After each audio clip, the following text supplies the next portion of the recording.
Be careful about the words you use, especially on American college campuses.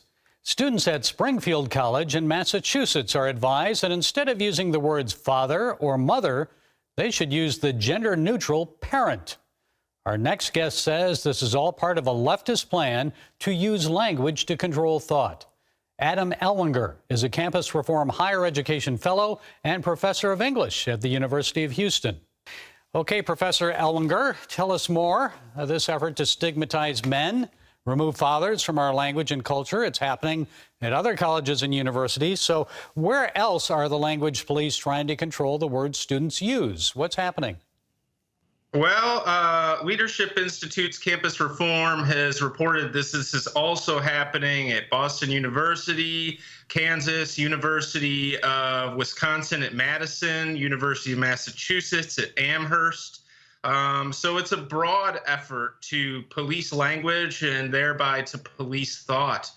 What we saw at Springfield College is the university issuing guidance to students in addition to guidelines for pronoun usage, neopronouns. They have advised that students stop using the terms mother and father in favor of the sexless or gender-neutral parent.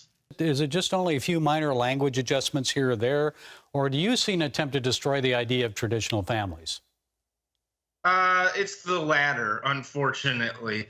As an English professor, I know that language is the very medium of thought. And so to change the language that we use to describe reality, it changes the way that we think of reality. And what they're trying to do here is erase the differences between what a man contributes to a child as a father and what a woman contributes to a child as a mother. And of course, those are two very different things, both of which a child needs to flourish.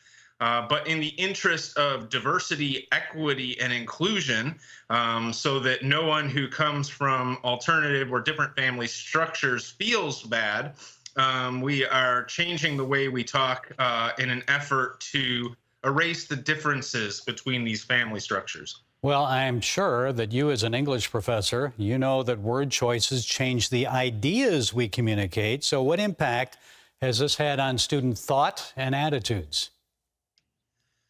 Well, unfortunately, I think that it denigrates the vocation of fatherhood and motherhood in our next generation of fathers and mothers. These are vocations that our young people should be eager to take on one day.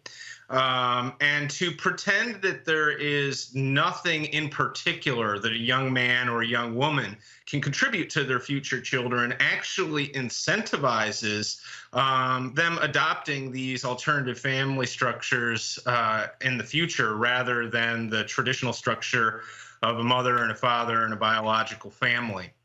What other word uses, Adam, and changes concern you? I mean, we know some teachers and professors have been suspended, even fired, for refusing to use gender-preferred pronouns. What other things? Well, we see this in a campaign really across the culture. You think of some of the words that used to get used for people that we would have called handicapped 20 years ago. We now call them differently abled. We see this in the immigration question, where years ago we might have called someone who illegally enters the country an illegal immigrant or an illegal alien. Now we call them undocumented workers. And these are all changes in rhetoric, subtle changes perhaps, but changes that are calibrated to produce an effect on our society that will push us inevitably towards a left culture. Almost like an Orwellian society where truth no longer is truth. It seems like these language changes are becoming more common, not only on college campuses, but in our society as a whole, as you mentioned. So is it too late to reverse course? What can be done? I think that the greatest thing can be done is to honor the truth. We know what the truth is with these things. These truths have been with us for thousands of years, and what's needed is a little bit of courage to hold fast to the truth and to speak it in the context of a society that wants to create small but sufferable penalties for doing so. Okay, I don't know about you, but I'm glad I had a mother and a father, not a them or a genderless parent.